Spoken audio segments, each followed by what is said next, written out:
أعوذ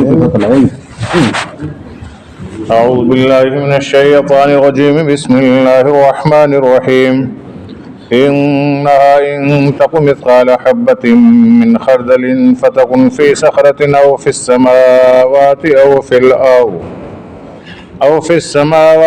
في الأرض يأت بها الله إن الله لطيف خبیر.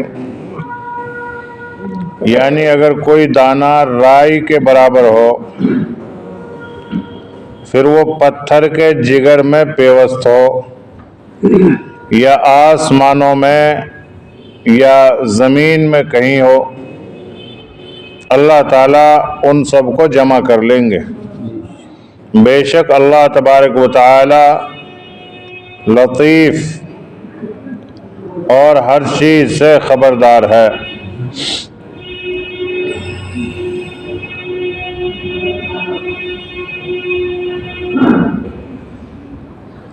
گزشتہ آیتوں میں جو بتلایا تھا اس کا مضمون یہ تھا کہ اللہ جل شانہ کی یہ خصوصی صفت بتلائی گئی کہ وہ عالم الغیب ہے، ہر غیب کو جانتا ہے. بعد کے جملوں میں غیب کے بالمقابل علم الشہادہ یعنی حاضر موجودہ چیزوں کا علم بیان ہوا کہ ان کے علم میں بھی اللہ جل شانہ کی یہ خصوصیت ہے کہ اس کا علم محیط ہے، کوئی ذرہ اس سے باہر نہیں. ارشاد فرمایا کہ وہی جانتا ہے ہر اس چیز کو جو خشکی میں ہے اور اس چیز کو جو دریا میں ہے، اور کوئی پتا کسی درخت کا نہیں گرتا جس کا علم اس کو نہ ہو. اسی طرح کوئی دانہ جو زمین کے تاریک حصے میں چھپا ہوا ہے وہ بھی اس کے علم میں ہے، اور ہر تر اور خشک میں کل کائنات کا ذرہ ذرہ اس کے علم میں ہے اور وہ لوح محفوظ میں لکھا ہوا ہے. خلاصہ یہ ہے کہ علم کے متعلق دو چیزیں اللہ تعالیٰ کی خصوصیات میں سے ہیں جن میں کوئی فرشتہ یا رسول یا کوئی دوسری مخلوق شریک نہیں. ایک علم غیب ہے، دوسرے علم موجودات کا علم، اور وہ بھی علم محیط جس سے کوئی ذرہ مخفی نہ ہو. یہاں دو چیزیں بیان کی گئی اللہ رب العالمین کے علم کے تعلق سے، ایک علم غیب اور ایک علم موجودات کا علم محیط. موجودات کا علم ہونا کوئی کمال نہیں ہے، لیکن اس کا علم محیط ہونا یہ کمال ہے. اور علم غیب تو کسی کو اللہ نے دیا ہی نہیں، نہ رسولوں کو دیا نہ نبیوں کو دیا. پھر کوئی کہے کہ نبی اور رسولوں کو پھر دیا کیا؟ نبیوں کو علم نبوت اور علم رسالت دیا، اور رسالت کیا ہے؟ ایک پیغام ہے، پیغام خداوندی، اس کو پہنچانا. جیسے ایک ڈاکیہ ہوتا ہے، پارسل پہنچانے والا ہوتا ہے، لیکن اس میں فرق یہ ہے کہ یہاں کے جو ہمارے پارسل پہنچانے والے ڈاکیے ہوتے ہیں ان کو تو بعض وقت ان کو بھی پتہ نہیں ہوتا ڈبے میں پیک کیا ہے، لیکن اللہ رب العالمین اپنے رسولوں کو بتلا دیا کرتا تھا کہ یہ علم ہے، علم رسالت کا، اسے تم حاصل کرو اور اپنی امتوں کو پہنچاؤ. اور علم غیب اور علم موجودات محیط یہ اللہ نے نبیوں کو دیا نہ رسولوں کو دیا. نبیوں کو نبوت کا علم دیا، رسالت کا دیا. اولیاء اللہ کو ولایت کا علم دیا. علم غیب اور علم موجودات علم محیط نہیں دیا. مثال کے طور پر ہم یہاں بیٹھے ہیں، موجود ہیں ہم سب، اب یہاں جو مجلس میں موجود ہیں آپ ان کو بھی دیکھ رہے ہیں، ان کا علم آپ کے پاس ہے کہ فلاں فلاں بیٹھا مسجد میں، یہ علم سب کے پاس ہے، دیکھو گے پتہ چل جائے گا. لیکن کس کی جیب میں کیا کیا رکھا ہے اور کس نے کتنے کپڑے پہن رکھے ہیں اور کس نے کون سا کپڑا اندر کا کس کلر کا پہنا ہوا ہے، اور کس نے کون سا کپڑا کتنی قیمت کا پہنا ہوا ہے، اور یہ کپڑا کون سی فیکٹری میں بنا ہے، یہ ہم اور آپ نہیں بتا سکتے، کیونکہ موجودات کا علم تو آپ کو ہو سکتا ہے کہ صاحب یہاں اتنے آدمی بیٹھے ہیں، کوئی کوٹی پہنے، کوئی چادر اوڑھے، کوئی ٹوپا اوڑھے، کوئی ٹوپی کے، یہ تو بتا سکتے ہیں، یہ تو ہو گیا علم موجودات، اس کو کہتے ہیں سامنے کا علم۔ لیکن علم محیط کہتے ہیں کہ موجودات کی ساری خبریں وہ ہمیں معلوم نہیں، ہمیں تو اپنے شریر پر پہنے ہوئے کپڑوں کا بھی علم یہ نہیں ہے کہ یہ کون سی فیکٹری میں بنا، دھاگا کس نے بنایا، کہاں کون سی کھیتی میں یہ دھاگے کی کپاس اگائی گئی، یہ بھی پتہ نہیں، حالانکہ پہن رکھے ہیں کپڑے، سالوں سے پہن رکھے ہیں، بعض کپڑے ایسے ہوتے ہیں کئی سال کے ہوتے ہیں، میرے سر پر ٹوپی ہے، یہ کالا سا ٹوپا میرے کم سے کم ہو گئے اسے 12-13 سال، لیکن مجھے یہ دھیان نہیں میں نے خریدا کہاں سے تھا۔ تو یہ علم موجودات کا ہونا کوئی کمال نہیں ہے، لیکن علم محیط کا ہونا یہ کمال ہے، یہ اللہ نے نہ نبیوں کو دیا نہ رسولوں کو دیا۔ اب کوئی کہہ لو صاحب نبی کا مقام اتنا گرا دیا، ہم نے نہیں گرایا، اللہ نے گرایا، اور گرایا نہیں ہے بلکہ اللہ رب العالمین نے علم محیط کو اپنی ساری مخلوق سے چھپایا ہے۔ کسی چیز کے بارے میں زیادہ علم کا ہونا یہ کوئی کمال نہیں ہے۔ ایک آدمی کے پاس بہت سے علم ہیں، روزے کا علم، نماز کا علم، زکوٰۃ کا علم، سارے مسائل کا علم ہے، لیکن عمل ایک پہ بھی نہیں۔ اب یہ کیا کمال کا ہے آدمی؟ الگ الگ ہے۔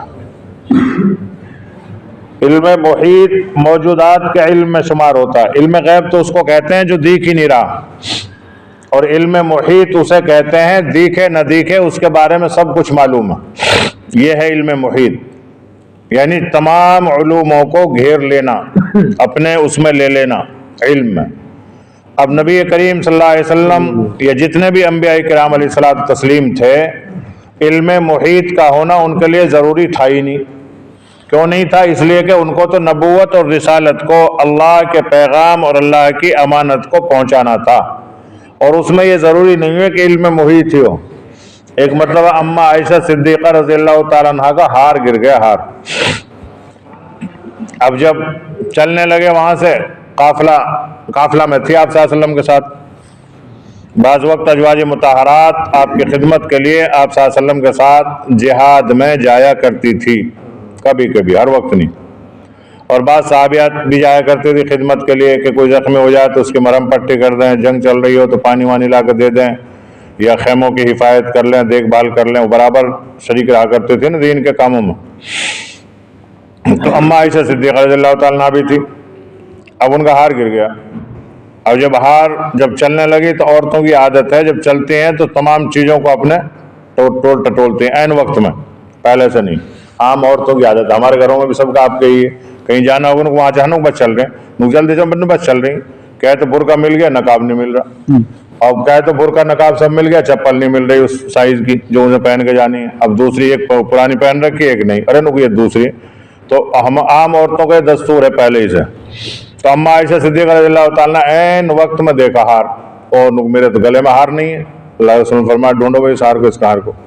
اب ڈھونڈ رہے ہیں سب، اور قافلے کو دیر ہو رہی ہے، صبح کے اول وقت میں قافلہ نکلنا ہے، اب دیر ہوتی جا رہی ہے، ہار مل نہیں رہا، بہت دیر ہو گئی ڈھونڈتے ڈھانڈتے، اللہ کے رسول صلی اللہ علیہ وسلم کو تکلیف ہونے لگی کہ یہ تو، پھر حضور صلی اللہ علیہ وسلم فرمایا کہ چلو کوئی بات نہیں، چھوڑو ہار کو۔ اماں عائشہ فرمانے لگی وہ ہار تو مانگا ہوا ہے، میرا نہیں تھا، فلانی سے مانگ کے لائی میں تو وہ ہار۔ اب اور زیادہ تشویش ہوئی، تو وہ ہے علم محیط کے بارے میں مثال دے رہا ہوں میں۔ تو حضور اکرم صلی اللہ علیہ وسلم نے کہا کہ چلو چھوڑو، لیٹ زیادہ ہو رہا معاملہ۔ پھر جب اونٹ کو اٹھایا تو اونٹ کے نیچے پڑا وہ ہار۔ تو میں نے شیخ سے پوچھا تھا جنہوں نے بخاری شریف کی روایت سنائی ہمیں پڑھائی تھی، من کی جو وہ ہار تھا کائیں کا، ہیرے کا، جواہرات کا، کائیں کا تھا وہ؟ تو شیخ الحدیث صاحب نے بھی فرمایا کہ وہ ہار تھا بڑی الائچیوں کا، ہاں بڑی الائچی، ڈوڈا، ان کا ہار تھا وہ، کیونکہ بڑی الائچی کے بہت سے فوائد ہوتے ہیں، سب سے بڑا فائدہ تو یہ کہ گرم ہوتی ہے، اگر اسے آدمی سونگتا رہے تو چھوٹا موٹا زکام تو اس سے ویسے ہی دفع ہو جائے، دوسری بات یہ ہے کہ اس کی خوشبو بھینی بھینی پھیلتی رہتی ہے، اور عرب کے اندر پانی کی قلت تھی، پسینہ زیادہ آتا تھا، اور پسینہ آنے میں اس کی خوشبو پسینے کی خوشبو پہ غالب ہو جاتی ہے، دوسری چیز۔ اور ایک یہ ہے کہ اس کا کلر کالا ہوتا ہے، اور گلے میں جب اس کو گورے بدن پر پہنا جائے گا تو ظاہر سی بات ہے اس سے تزئین کے اندر اضافہ ہوگا، خوبصورتی آئے گی۔ یا پھر اس وقت اس علاقوں میں ان چیزوں کا دستور ہوگا، وہ چلتے ہی ہوں گے وہ چیزیں۔ ہمارے یہاں بھی اب بھی چلا ہے نا، بھینس کے گلے میں موہری باندھے ہیں منکوں کی، یہ من کے باریک باریک چھوٹے چھوٹے آوے پوت کہوے، اس سے جو ہماری میوات میں عورتیں ان کا ہار بناتی تھی، پوتوں کا ہار۔ تو وہی ہے، جیسے علاقے میں جو چیزیں چلیں۔ تو بڑی الائچی کا یہ ہار تھا، بہت تکلیف ہوئی تھی اس ہار کے گم ہونے میں۔ تو حضور اکرم صلی اللہ علیہ وسلم کو اگر علم محیط ہوتا تو آپ صلی اللہ علیہ وسلم یہ فرماتے کہ اونٹ اٹھا، اونٹ کے نیچے سے نکال لو اسے۔ تو اس سے پتہ چلا کہ علم محیط نہیں تھا، علم موجودات تھا، اور علم عطائی تھا۔ اللہ تبارک و تعالیٰ نے اپنے رسولوں کو اور نبیوں کو وہ علم دیا جو اور مخلوقات کو نہیں دیا، وہ علم عطائی ہے۔ اور اللہ والوں کو، اولیاء کرام کو وہ علم ولایت عطا فرمایا جو ان سے نیچے والوں کو اوروں کو نہیں ملا۔ اب اس سے آدمی یوں نہیں کہہ سکتا کہ نبی تو نعوذ باللہ استغفر اللہ کچھ جانتے ہی نہیں تھے۔ کیوں؟ اس لیے کہ رسالت سے اس چیز کا تعلق ہی نہیں ہے، نبوت سے اظہار کا یا بڑی الائچی کا کوئی تعلق ہی نہیں ہے۔ نبوت والا وہ علم اور رسالت والا وہ علم جس کی ضرورت ہے، وہ اللہ کے رسول صلی اللہ علیہ وسلم کو یا دیگر انبیاء اور رسول کو اللہ تبارک و تعالیٰ نے اتنا عطا فرمایا تھا جتنے کی انہیں ضرورت تھی۔ پہلی آیت میں انہی دو مخصوص صفات کا بیان تھا، وَعِندَهُ مَفَاتِحُ الْغَيْبِ لَا يَعْلَمُهَا إِلَّا هُوَ، اس طرح جس سے کوئی ذرہ مخفی نہیں۔ پہلی آیت میں انہی دونوں مخصوص صفات کا بیان فرمایا، اسی طرح ارشاد فرمایا گیا کہ اس کے پہلے جملے میں پہلی خصوصیات کا بیان ہے کہ عِندَهُ مَفَاتِحُ الْغَيْبِ لَا يَعْلَمُهَا إِلَّا هُوَ، اور بعد کے جملوں میں تمام کائنات اور موجودات کے علم محیط کا ذکر اس طرح فرمایا کہ پہلے ارشاد ہوا وَيَعْلَمُ مَا فِي الْبَرِّ وَالْبَحْرِ، یعنی اللہ تبارک و تعالی ہی ہے، جانتا ہے ہر اس چیز کو جو خشکی میں ہے اور جو دریا میں ہے۔ مراد اس سے کل کائنات موجودات ہے، کیونکہ دو ہی طرح کی تخلیق ہے اللہ کی، یا تو پانی یا خشکی۔ اب خشکی میں جتنی بھی چیزیں ہیں، چاہے وہ پہاڑ ہوں، آسمان ہو، فضا ہو، ہوا ہو، کچھ بھی ہو، یہ سب خشکی میں شمار ہوتی ہیں۔ اور جو سمندر ہیں ان کی تہ ہیں، ان کی تہ ہیں، ان کی تہ ہیں، وہ ساری کی ساری بحر کے اندر شمار ہوتی ہیں۔ جیسے دو وقت شمار ہوتے ہیں عموماً، صبح اور شام۔ دوپہر کا تذکرہ کم آتا ہے، کوئی دوائی وائی دینی ہو تو جب بھلے آ جاتا ہے تذکرہ، صبح دوپہر شام 3 ٹائم لے لیو، ورنہ اکثر جو ذکر ہوتا ہے، ارے نہ کو صبح شام چکر کاٹے ہم تو۔ صبح شام چکر کا مقصد زیادہ وقت، یہاں شام کا لفظ بول کر پورا زمانہ، اور مشرق و مغرب کا لفظ بول کر پوری زمین مراد لی جاتی ہے۔ اسی طرح بحر و بر یعنی خشکی اور دریا بول کر مراد اس سے پورے عالم کی کائنات اور موجودات ہیں۔ اس سے معلوم ہوا کہ اللہ جل شانہ کا علم تمام کائنات پر محیط ہے۔ آگے اس کی مزید تشریح و تفصیل اس طرح بیان فرمائی کہ اللہ تعالیٰ کا تمام کائنات پر احاطہ علمی صرف یہی نہیں کہ بڑی بڑی چیزوں کا اس کو علم ہے، بلکہ ہر چھوٹی سے چھوٹی، مخفی سے مخفی چیز اس کے علم میں ہے۔ اور یوں فرمایا وَمَا تَسْقُطُ مِنْ وَرَقَةٍ إِلَّا يَعْلَمُهَا، یعنی سارے جہان میں کسی درخت کا کوئی پتا نہیں گرتا جو اس کے علم میں نہ ہو۔ مراد یہ ہے کہ ہر درخت کا ہر پتا گرنے سے پہلے اور گرنے کے وقت اور گرنے کے بعد اللہ رب العالمین کے علم میں ہے۔ وہ جانتا ہے کہ ہر پتا درخت پر لگا ہوا ہے، کتنی مرتبہ الٹ پلٹ ہوگا، کب اور کہاں گرے گا، اور پھر وہ کس کس حال سے گزرے گا۔ گرنے کا ذکر شاید اس لیے کیا گیا ہے کہ اس کے تمام حالات کی طرف اشارہ ہو جائے۔ دیکھو اللہ رب العالمین اپنے بندوں کو کس انداز سے سمجھاتا۔ اگر خالی یوں کہتا کہ ہر پتے کا علم میرے پاس ہے تو اس میں یہ ہوتا ہے کہ پتا جب تک لگا ہوا اس میں درخت میں جب جب جانتا اللہ، اس کے بعد نہیں جانتا۔ لیکن کیا فرما رہا وَمَا تَسْقُطُ مِنْ وَرَقَةٍ إِلَّا يَعْلَمُهَا، یعنی اس کے تمام احوال کو جان رہا اللہ۔ جب پتا درخت میں ٹہنی میں اللہ نے لگایا بھی نہیں تھا اسے جب بھی پتا تھا، جب درخت میں لگ گیا اب ہوا کے جھونکوں سے کبھی ادھر پلٹتا ہے کبھی ادھر پلٹتا ہے، تو اس کی ایک ایک حرکت اللہ کے علم میں. ایسا نہیں ہے کہ صاحب جب لگا ہوا تھا جب علم میں تھا. اور پھر گرنے کا بھی بتایا کہ جب پتا گرتا ہے اس وقت کا علم بھی اس کے پاس موجود ہے, اور گرنے کے بعد وہ کہاں جاتا ہے اس کا علم بھی اس کے پاس موجود ہے, اور کتنی مرتبہ الٹ پلٹ ہوا, کب ہوا, کہاں گرا, کس طریقے سے گرا. شاید اسی لیے کیا گیا کہ اس کے تمام حالات کی طرف اشارہ ہو جائے, کیونکہ پتا کا درخت سے گرنا اس کے نشو و نما اور نباتی زندگی کا آخری حال ہے. آخری حال کا ذکر کر کے تمام حالات کی طرف اشارہ کیا گیا. اس کے بعد ارشاد فرمایا کہ ولا حبۃ فی ظلمات الارض, یعنی ہر وہ دانہ, یہ تو پتے کی بات تھی, چلو صاحب پتا تو اوپر دکھائی دے رہا تھا اس لیے اس کے حرکات اور سکانات اور اس کا ہلنا اور جلنا سب علم محیط میں لے لیا گیا. لیکن اب جو چیز دکھائی نہیں دے رہی اس کے بارے میں بھی اللہ نے فرما دیا ولا حبۃ فی ظلمات الارض. حبہ کہتے ہیں عربی کے اندر باریک سے باریک دانے کو, یعنی وہ دانہ جو زمین کی گہرائی اور اندھیری میں کہیں پر پڑا ہے, وہ بھی اس کے علم میں. پہلے درخت کے پتے کا ذکر کیا جو عام نظروں کے سامنے گرتا ہے, اس کے بعد دانے کا ذکر کیا جو کاشتکار زمین میں ڈالتا ہے یا خود بخود کہیں زمین کی گہرائی اور اندھیری میں مستور ہو جاتا ہے, چھپ جاتا ہے. اس کے بعد پھر تمام کائنات پر علم باری تعالیٰ کا حاوی ہونا تر اور خشک کے عنوان سے ذکر فرما. بعض وقت آدمی بیج ڈالتا ہے تو ڈالنے والے کاشتکار کو بھی معلوم نہیں ہوتا کہ میں نے اس کیاری میں یا اس کوڈ میں کتنا بیج ڈالا ہے, یہ کہاں پر گرا کہاں نہیں گرا, اسے بھی معلوم نہیں گرانے والے کو, لیکن اللہ رب العالمین اس کو بھی جانتا ہے. اور یہ بیج تو ایسے ہیں بہت سے جن کو کاشتکار گراتا ہے, اور اس سے زیادہ بیج ایسے ہوتے ہیں زمین میں جن کو خود اللہ ہی گراتا ہے. وہی گراتا, وہی اگاتا, وہی بڑھاتا, پھر اس میں پھر ڈال دیتا. آپ اس کا نمونہ برسات میں آپ دیکھ لیں, کھیتی کی طرف جنگل کی طرف جا کے دیکھیں, فصل بونے والے نے صرف ایک دو کوئی چیز بوئی ہوئی ہوگی, باجرہ, جوار, مکہ یا برٹی یا تلی, یہ مختلف اجناس کوئی ایک آدھ بوئی ہوگی, لیکن کھیت میں کتنی ساری جنسیں پیدا ہو جاتی ہیں.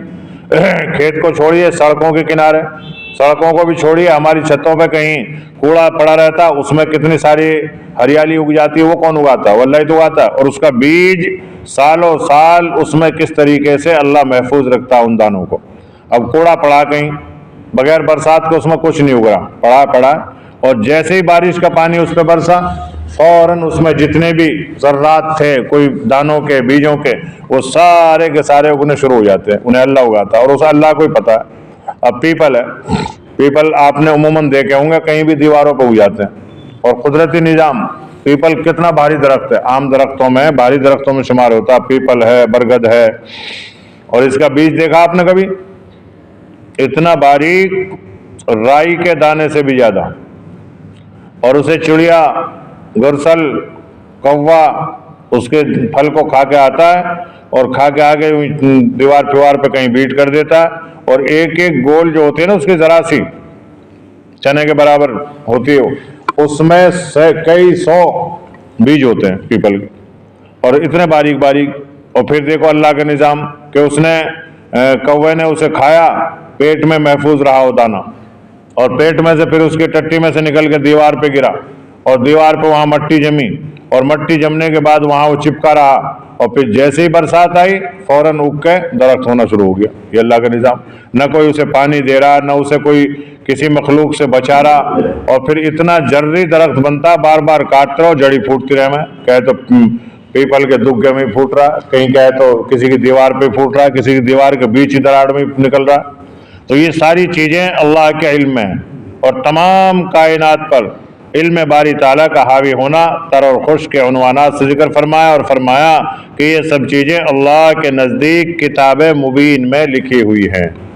اسے کوئی یوں نہ سمجھے کہ یہ تو ایسے ہی چل رہا معاملہ, یوں ہی صاحب چڑیا کھا کے آ گئے, رکھ دیا, ہو گیا, یہ ہو گیا, وہ ہو گیا. نہیں, یہ سارا معاملہ اللہ نے لوح محفوظ کے اندر لکھا ہوا ہے کہ فلاں وقت, فلاں ساعت, فلاں اس میں ایسا ایسا ہوگا. کتاب مبین سے مراد بعض حضرات مفسرین کے نزدیک لوح محفوظ ہے، اور بعض نے فرمایا کہ اس سے مراد علم الہی ہے، اور اس کو کتاب مبین سے اس لیے تعبیر کیا گیا جیسے لکھی ہوئی چیز محفوظ ہو جاتی ہے، اس میں سہو اور نسیان کی راہ نہیں رہتی، کیونکہ اس میں کہتے ہیں نا کوئی چیز لکھ جائے لکھتم کے آگے بکتم نہیں چلتی، آدمی کتنی تقریر کرتا رہا، جو 2 لفظ لکھے وہ وہی چلیں گے۔ تو کتاب مبین یعنی جس طریقے سے لکھی ہوئی چیز محقق ہوتی ہے، اس میں کوئی بھول نہیں ہوتی، تو اسی طریقے سے اللہ جل شانہ کا یہ علم محیط تمام کائنات کے ذرہ ذرہ کا صرف تخمینی نہیں بلکہ یقینی ہے۔ قرآن مجید کی بہت سی آیات اس پر شاہد ہیں کہ اس طرح کا علم محیط جس سے کائنات کا کوئی ذرہ اور اس کا کوئی حال خارج نہ ہو، یہ صرف ذات حق جل شانہ کے ساتھ مخصوص ہے۔ سورہ لقمان میں اس کو اللہ رب العالمین نے بیان فرمایا، یعنی اگر کوئی دانہ رائی کے برابر ہو، پھر وہ پتھر کے جگر میں پیوست ہو، یا آسمانوں میں یا زمین میں کہیں پر بھی ہو، اللہ تعالیٰ ان سب کو جمع کر لیں گے۔ بے شک اللہ تبارک و تعالیٰ لطیف ہیں اور ہر چیز سے خبردار ہیں۔ لطیف کے معنی آتے ہیں بہت نہایت ہی نرم اور باریک، یعنی اللہ تبارک و تعالیٰ سب انسانوں کے اگلے اور پچھلے سب حالات سے واقف ہیں، اور سارے انسان مل کر اس کے علم میں سے کسی ایک چیز کا بھی احاطہ نہیں کر سکتے سوائے اتنے علم کے جو اللہ تبارک و تعالیٰ کسی کو دینا چاہیں۔ یہ بتلا دیا اللہ نے، یعلم ما بین ایدیہم وما خلفہم ولا یحیطون بشیء من علمہ الا بما شاء، یعنی اللہ تعالیٰ سب انسانوں کے اگلے اور پچھلے سب حالات سے واقف ہیں، سارے انسان مل کر اس کے علم میں سے کسی ایک چیز کا بھی احاطہ نہیں کر سکتے سوائے اتنے علم کے جو اللہ تعالیٰ کسی کو دینا چاہیں، یعنی اللہ تبارک و تعالیٰ جتنا دینا چاہیں گے اتنا علم کسی کو بھی ملے گا۔ اور لا یعزب عن ربک من مثقال ذرۃ فی الارض ولا فی السماء، یعنی ایک ذرے کے برابر بھی کوئی چیز زمین اور آسمان میں آپ کے رب کے علم سے جدا نہیں ہے، ذرہ برابر۔ رائی کا دانہ تو بہت موٹا ہوتا ہے پھر بھی، لیکن رائی کے دانے سے باریک بہت سے دانے ہوتے ہیں۔ خوب کلا کو دیکھ لو، خوب کلا کے دانے اتنے باریک ہوتے ہیں کہ 8-10 دانے اکٹھے کرو گے اور بھی زیادہ، تب جا کے رائی کے دانے کے برابر ہوگا۔ لیکن رائی ایک عام چیز ہے، ہر جگہ ملتی ہے، ہر کوئی جانتا ہے رائی کو۔ تو رائی کے دانے کی مثال یہاں قرآن مقدس میں اس لیے دی گئی، اور قرآن مقدس کا یہ اسلوب ہے، یہ طریقہ ہے کہ ہر اس چیز کو بیان کیا جاتا ہے کہ جسے آدمی آسانی سے سمجھ سکے۔ اب خوب کلا کی کہہ دیتے تو کہ لو جی کلا کھاؤ پہلے پھر خوب لو، اب کہاں سے لاؤ خوب کلا؟ رائی کے دانے کو سب جانے ہیں، مہاراشٹر والے بنگار دے کے سبزی میں ڈالیں، آندھرا والے ڈالیں، ہمارے یہاں اس کے بدل سرسوں ہے گی، کیوں نہ ڈالیں، پورے کھا جائیں۔ ہمارے یہاں اس کا بدل ہے ہمارے یہاں سرسوں، حالانکہ رائی الگ چیز ہے لیکن سرسوں الگ ہے۔ تو مہاراشٹر آندھرا والے بیچارے رائی کو جانتے نہیں، سرسوں بنگار لگا لگا کھاتے رہے ہیں، کبھی پوئے میں بنگار لگا کے ڈالیں اور کبھی دال میں بنگار لگا دیں، اس کا اکثر سبزیوں میں ڈالتے ہیں۔ اور رہے وہ سرسوں، رائی بتاؤں اسے، ہم نے وہاں کئی جگہ لینو کو رائی دو، وہ سرسوں دے من گئی تو سرسوں یہ مت دو، پھر ترا دکھاویں لایا من گی نہ ہے، پیلی سرسوں پیلی رائی ہونا، من کی پیلی رائی نہیں ہونا، اصلی رائی ہونا۔ اصلی رائی جو ہوتی ہے وہ سرسوں سے تھوڑی باریک ہوتی ہے اور بالکل سیاہ کلر کی ہوتی ہے اصلی رائی، اور سرسوں میں کئی کلر ہو جاتے ہیں، یہ بنگا سرسوں ہوتی ہے، دیسی ہوتی ہے اور بانگڑ کی ہوتی ہے، اس میں الگ الگ بن جاتی ہیں۔ اور اس کا طریقہ پھر یہ ہے کہ سرسوں کو چٹکی میں رگڑو، چٹکی میں مسلو اور ہتھیلی میں رگڑو، سرسوں کے تیل کی خوشبو آنی شروع ہو جائے گی، سمجھو یہ سرسوں ہے۔ اور رائی کو چٹکی میں مسلو اور پھر ہتھیلی میں رگڑو، پھر خوشبو آئے گی کیسی؟ کلونجی کی سی، ہلکی ہلکی، سرسوں کی نہیں آئے گی۔ تو اس کی عام پہچان یہ ہے، صحیح پہچان رائی کی، ورنہ دیکھنے میں ایسی سرسوں ملے 30-40 روپے کلو، اور رائی کا بھاؤ اس وقت تقریباً 150-200 روپے کلو، تو لہٰذا سرسوں کی جگہ رائی چلاویں۔ جیسے آج کل وہ چلیں جب کوفتے بنے خسخس منگاویں، تو خسخس میں کیا ڈال رکھے ہیں وہ، یا تو چاول کی بنائے رکھے ہیں۔ ایک دن پنساری سے نسخہ لیا ہم نے، اس نے خسخس دی، وہ خسخس، اب میں اسے یوں دیکھ رہا ہوں، کیا دیکھ رہے ہو؟ اصلی ہے من کے، اصلی ہے، چاول کی اکن کی بنا رکھی ہے، اس کی خسخس بنائی تم نے؟ من کی خسخس اتنی پاورفل کہاں ہوتی ہے؟